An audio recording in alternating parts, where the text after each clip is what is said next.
से आपके सामने।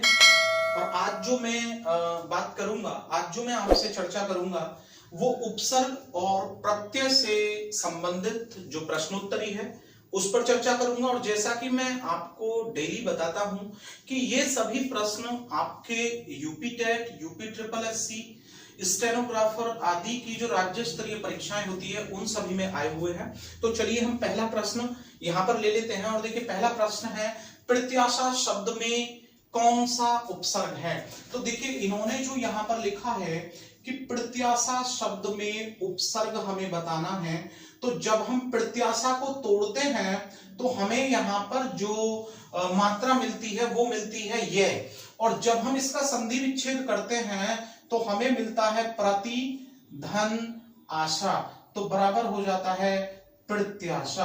तो आप समझ रहे होंगे कि ये स्वर संधि का उदाहरण है। तो जो आपका यहाँ पर जो आंसर होगा वो उपसर्ग के रूप में क्या होगा? प्रति होगा। चलिए अब हम यहाँ पर नंबर 2 को लेकर के चलते हैं। और जब नंबर 2 यानी कि 2 की बात करते हैं प्रश्न नंबर की, तो देखिए नंबर 2 प्रश्न इसमें कह रहा है कि उत से निर्मित शब्द बताना है आपको। उत से निर्मित शब्द बताना है। तो देखिए उत, ठीक है ना, जब भी हम उत उपसर्ग की बात करते हैं तो याद रखिएगा कि इससे जो निर्मित कोई भी शब्द होता है, उपसर्ग में जब भी हम उत में कोई शब्द जोड़ते हैं तो उसमें या तो आधा लय और लय आ जाता है। जैसे कि हम बात करें यहां पर उल्लास, अगर हम उल्लास की बात कर रहे हैं तो ये क्या बन जाएगा? इसका बन जाएगा उत धन लाश। तो आप समझिएगा। और अगर हम यहां पर बात करते हैं उच्चारण, तो देखिए उच्चारण का भी इसी प्रकार से बनेगा कि उत धन चारण। तो आप याद रखिएगा जहां पर आधा वर्ण और पूर्ण वर्ण हमें मिल जाता है तो जब हम उसका संधि विच्छेद करते हैं तो वो उत में चला जाता है। तो उसने कहा कि उत से बना हुआ यहाँ पर कौन सा शब्द है? तो देखिए अध्ययन की बात करें तो अधि बन जाता है, ठीक है ना। तो हमें यहाँ पर अध्ययन को नहीं देखना है क्योंकि अधि आता है। अगर हम अवकाश की बात करते हैं तो उसमें अब मिलता है हमें। उपका अपकार की बात करते हैं तो उसमें हमें अप मिलता है। और उच्चारण की बात करते हैं तो हमें उत मिलता है। मैंने तोड़ के भी दिखाया। तो श्योर है कि इससे निर्मित जो हमारा शब्द होगा वो क्या बनेगा? उच्चारण। ठीक है, तो आप नंबर 2 को बहुत आसानी से समझ गए होंगे। ठीक है, अब हम यहां से आगे बढ़ते हैं। और यहां से आगे बढ़ते हुए हम नंबर 3 की बात करते हैं। और नंबर 3 पर जो आपका यहां पर प्रश्न दिया गया है वो दिया गया है कि प्रत्यय होता है। देखिए प्रत्यय की बात करें या हम उपसर्ग की बात करें, तो देखिए जब मैं उपसर्ग और प्रत्यय आपको पढ़ा रहा था तो मैंने इसमें कहा था कि जब हम किसी शब्दांश में कोई शब्द जोड़ते हैं तो वहां पर जो शब्दांश होता है वो क्या कहलाता है? उपसर्ग। इसी प्रकार से मैंने आपको बताया था कि जब हम किसी शब्द में किसी शब्दांश को जोड़ते हैं तो श्योर है कि यहां बाद में प्रयुक्त होने वाला जो शब्दांश है वो क्या कहलाता है? वो प्रत्यय कहलाता है। तो उसने कहा कि प्रत्यय होता है। देखिए वाक्यांश वो होता है कि जो वाक्य का टुकड़ा होता है, पदांश वो होता है कि जो पद का यानी कि एक शब्द का टुकड़ा होता है, और पद्यांश आप जानते ही हैं एक पैसेज होता है पोइट्री के अंदर। तो श्योर है कि यहां पर जो उपसर्ग होगा वो क्या कहलाएगा? शब्दांश कहलाएगा। तो यहां पर जो आपके नंबर 3 का जो उत्तर होगा वो ये होगा कि उपसर्ग क्या कहलाएगा हमारा? वो शब्दांश कहलाएगा। अब हम नंबर 4 को देखें तो नंबर 4 कहता है यहां पर कि उपसर्ग को कहते हैं। देखिए नंबर 3 में जो बात आई थी मैंने यहां लिखा कि उपसर्ग, जबकि नंबर 3 में वो पूछ रहा था कि प्रत्यय क्या होता है। तो प्रत्यय भी शब्दांश है और उपसर्ग भी शब्दांश है। तो 3 और 4 जो यहां पर दिए गए हैं ये दोनों, तो इन चारों में ही ये बात आएगी। देखो नंबर 4 में उसने कहा है कि उपसर्ग को क्या कहते हैं, तो नंबर 4 को आप देखिए कि उपसर्ग को आप क्या कहेंगे? शब्दांश। और नंबर 3 की बात करें कि प्रत्यय क्या होता है तो वो भी शब्दांश। तो तीसरे का उत्तर क्या बैठेगा? शब्दांश। और नंबर 4 का उत्तर आपका क्या बैठेगा? शब्दांश। तो आप नंबर 3 और 4 को इसी एक छोटी सी ट्रिक से समझ गए होंगे। नंबर 5, परिभाषा में उपसर्ग बताना है हमको। देखिए परिभाषा की जब हम बात कर रहे हैं तो परिभाषा, तो देखिए परिधन भाषा ही तो होगा यहां पर। तो परिभाषा हो सकता है, परिनिर्माण हो सकता है, परिनिर्वाण हो सकता है, परिचर्चा हो सकता है। तो श्योर है कि परिभाषा में जो उपसर्ग होगा वो क्या होगा ये बताइए? तो परिभाषा में जो उपसर्ग होगा हमारा वो होगा यहां पर क्या होगा? परी। तो आपका ऑप्शन डी यानी कि परी। अब इसके बाद ई प्रत्यय से निर्मित शब्द कौन सा नहीं है? ई प्रत्यय से निर्मित शब्द कौन सा नहीं है? तो देखिए उसने शब्द दिया है, जैसे सबसे पहले दिया मंडली। तो देखिए जब हम यहां पर मंडली को देख रहे हैं तो मंडली की जब हम बात करते हैं और जब हम इसको तोड़ते हैं तो हमें मिलता है मंडल धन ई, मंडल धन ई। तो नंबर 6 में जब इसको तोड़ेंगे तो आपको मिलेगा मंडल धन ई। तो श्योर है कि इसके अंदर तो है। इसके बाद हम बात करते हैं यहां पर नगरीय। जब हम नगरीय की बात करते हैं तो हमें मिलता है नगर धन ईय, ठीक है ना। तो इसमें हमारा क्या नहीं है, इसमें हमारा जो ई प्रत्यय है वो नहीं दिया गया है। उसके बाद दिया है आगे लड़ी। तो अगर हम लड़ी को देखें तो यहां पर हमें मिलेगा लड़ धन ई। तो श्योर है कि इसमें भी है। और इसके बाद जो आपका लास्ट यहां पर वर्ड दिया है वो दिया है नाली।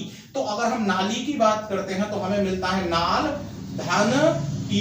तो देखिए इसमें भी है। तो इसका जो आंसर हो जाएगा वो हो जाएगा नगरीय। तो नंबर 6 को भी आप आसानी से यहां पर समझ गए होंगे। चलिए नंबर 7 को आप बहुत जल्दी से पढ़िए और जो इसका उत्तर है वो जल्दी से मुझे ऑप्शन में लिख के भेजिए कि इसका जो उत्तर है वो क्या होना चाहिए आपके मद्देनजर, आप क्या सोच रहे हैं उसके बारे में। तो देखिए नंबर 7 कह रहा है कि धातु में प्रत्यय जोड़ने से बने शब्द क्या कहलाते हैं।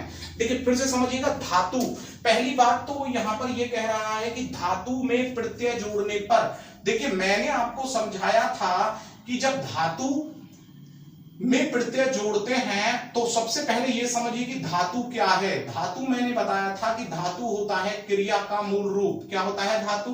क्रिया का मूल रूप। और जब क्रिया के मूल रूप में आप प्रत्यय जोड़ते हैं तो उसे आप या तो कृदंत प्रत्यय कहते हैं या आप उसको कृत प्रत्यय कहते हैं। तो अब आप देखिए कि इसमें आपका ऑप्शन क्या दिया है। और ऑप्शन आपका दिया है विशेषण।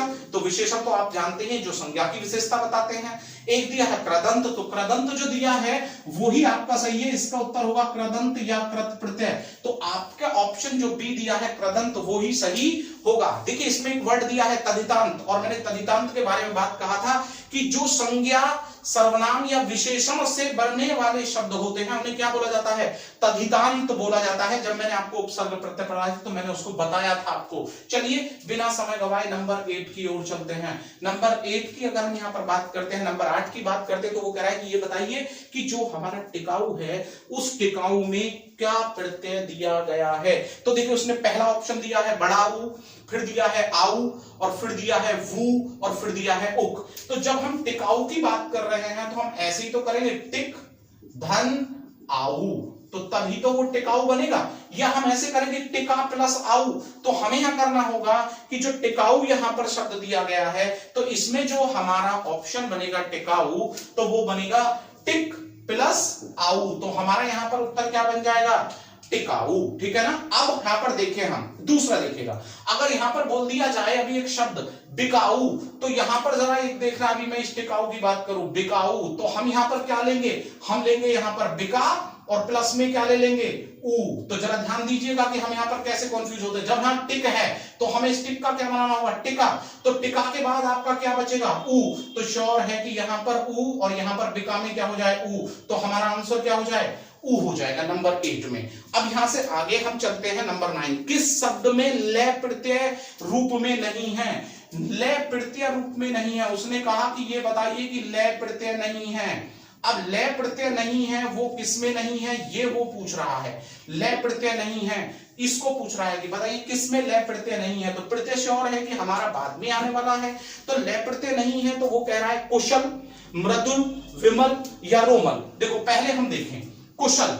अगर हम कुशल की बात करें तो कुश धन लय, ये बिल्कुल यहां पर प्रत्यय बनता है। दूसरी बात उसने कही है मृदुल। अगर हम मृदुल की बात करें तो मृदु और धन बन जाता है लय, श्योर है कि इसमें भी दिया गया है।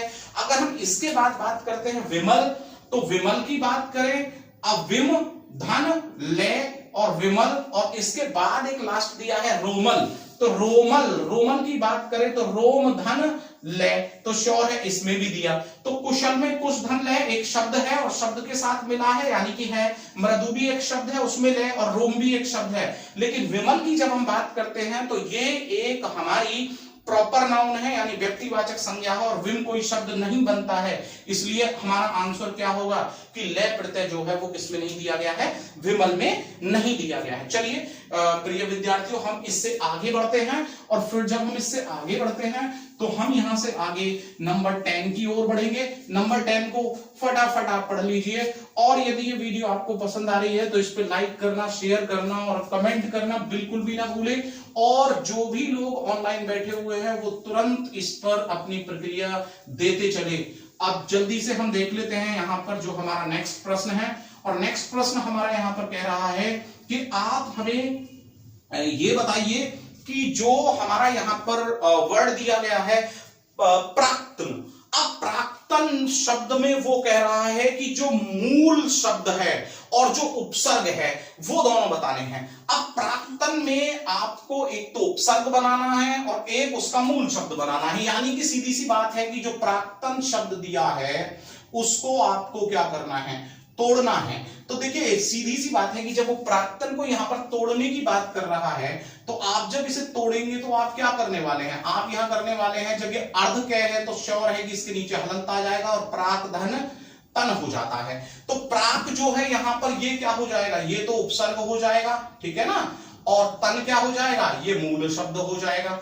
तन एक मूल शब्द है और प्राक जो है इसमें यहां, तो इसका जो आंसर बनेगा हमारा वो क्या बन जाएगा हमारा कि प्राक धन तन, यानी कि जो आपका बी आंसर वो दिख रहा है ये आपका वहां पर हो जाएगा। चलिए 10 के बाद नंबर 11, नंबर 11 यानी कि 11वें प्रश्न की हम बात करते हैं। और 11वां जो प्रश्न है वो देखिए यहां पर क्या कह रहा है। 11वां प्रश्न कह रहा है कि किस शब्द में प्रत्यय, किस शब्द में प्रत्यय, और उसने कहा है यहां पर लगा हुआ है।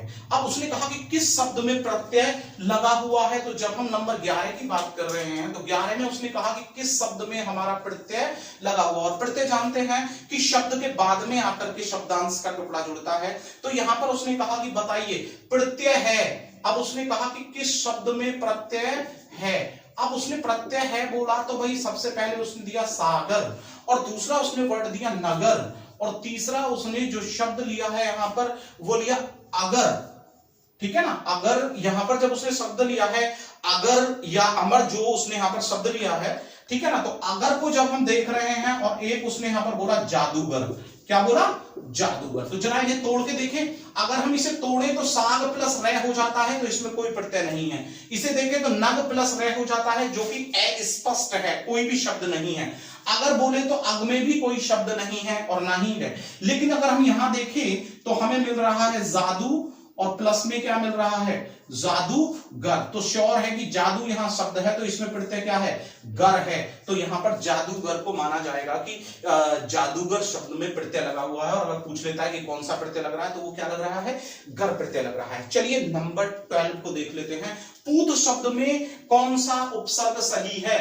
देखिए जरा इसको अगर आप ध्यानपूर्वक देखेंगे, पूत शब्द में उपसर्ग पूछ रहा है, पूत में उपसर्ग। अब जब पूत में वो कह रहा है कि बताइए उपसर्ग क्या लिखेंगे, तो पूत में अगर आप उपसर्ग लगाएंगे तो कपूत, कपूत लगाते ही क्या हो जाएगा, वो हो जाएगा बैड सन। तो यहां पर सीधी सी बात है कि बेपूत कोई शब्द नहीं होता, निपूत कोई शब्द नहीं होता और अपूत भी कोई शब्द नहीं होता है। तो कपूत, कपूत का मतलब होता है कि जो अवगुणी होता है तो उसे बोलते हैं हम कपूत। तो शार है कि कपूत में आपका जो आंसर होगा वो क्या होगा, कपूत लगाएंगे और वो ही वहां पर उपसर्ग सही होगा। नंबर 13, नंबर 13 कहता है उपसर्ग रहित शब्द आपको बताना है। देखिए रहित और सहित इन दोनों में आपको ध्यान पूर्वक वहां पर अंतर देखना है परीक्षा में। अगर वो कहता है रहित तो रहित का मतलब होता है बगैर, बिना, ठीक है। और अगर वो सहित कहता है तो सहित से तात्पर्य होता है विद, यानी कि के साथ। तो अब आप समझिएगा यहां पर, तो उसने कहा कि कौन सा शब्द है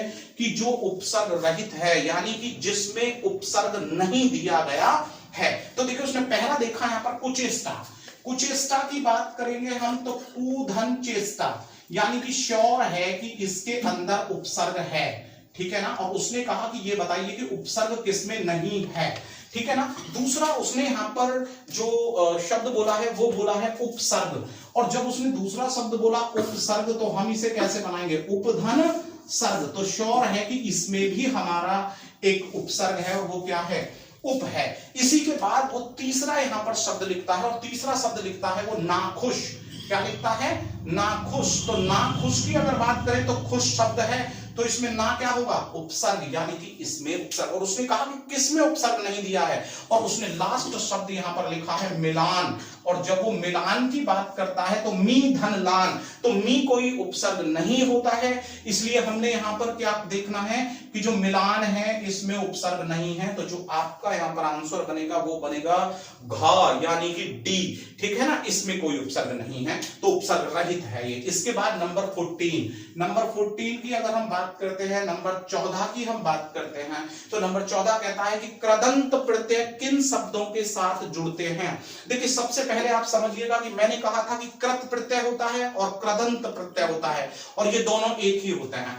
अब कृदंत प्रत्यय कौन से होते हैं? तो जो क्रिया के मूल शब्द में आकर के जुड़ते हैं, क्रिया के धातु रूप में आकर के जुड़ते हैं, वो ही तो कहलाते हैं हमारे कृदंत प्रत्यय। तो इसका ऑप्शन सीधा सीधा है कि जो क्रिया के साथ जुड़े, यानी कि जो आपका सी है, यानी कि जो आपका गे आंसर जाएगा आपका, क्योंकि यहां पर क्रिया दिया गया है। संज्ञा सर्वनाम के साथ जो जुड़ता है वो आपको पता है कि वो क्या होते हैं, वो तदित प्रत्यय होते हैं। अब इसके बाद हम 15 की ओर चलते हैं, तो 14 में आपका क्या हो जाएगा? क्रिया के साथ जुड़ता है। क्या जुड़ता है? क्रिया के साथ जुड़ते हैं, वही तो कृत प्रत्यय होते हैं, यानी कि धातु के रूप में धातु के साथ जुड़ता है, वो होता है कृदंत। क्या कहलाता है वो? कृदंत प्रत्यय। ठीक है ना। अब नंबर लास्ट और 15 को हम देख लेते हैं, और नंबर 15 आपका यहाँ कह रहा है दोष हर्ता में प्रत्यय बताना है हमें। जब हम दोष हर्ता बताएं या विघ्न हर्ता बताएं, तो देखिए दोष धन हर्ता, तो दोष हर्ता या विघ्न हर्ता, तो श्योर है कि इसमें जो प्रत्यय आ रहा है हमारा, शब्द के बाद जो शब्दांश जुड़ रहा है वो है आपका हर्ता, और ए यानी कि ए आपका यहां पर ऑप्शन रहेगा। तो आप नंबर 15 को, नंबर 15 को भी बड़ी आसानी से समझ गए होंगे। तो अभी जो हमने चर्चा की है वो उपसर्ग और प्रत्यय से संबंधित की है, और मैं समझता हूं कि आप बड़ी आसानी से उपसर्ग प्रत्यय के बीच में अंतर भी समझ गए होंगे, किस प्रकार के प्रश्न आते हैं उन्हें भी आप समझ गए होंगे। तो बिल्कुल मेरे साथ जुड़े रहिए रोजाना नवीन जानकारी प्राप्त करने के लिए, और फिर मैं आपके सामने पुनः एक नई कक्षा लेकर के उपस्थित होऊंगा। तब तक आप हमारे चैनल को लाइक करते रहें, कमेंट करते रहें, शेयर करते रहें, और जिन्होंने अभी तक इसको सब्सक्राइब नहीं किया वो फटाफट सब्सक्राइब कर ले, ताकि जल्दी से जल्दी नोटिफिकेशंस मिलती रहे। फिर से मैं मिलूंगा, तब तक के लिए धन्यवाद, नमस्कार।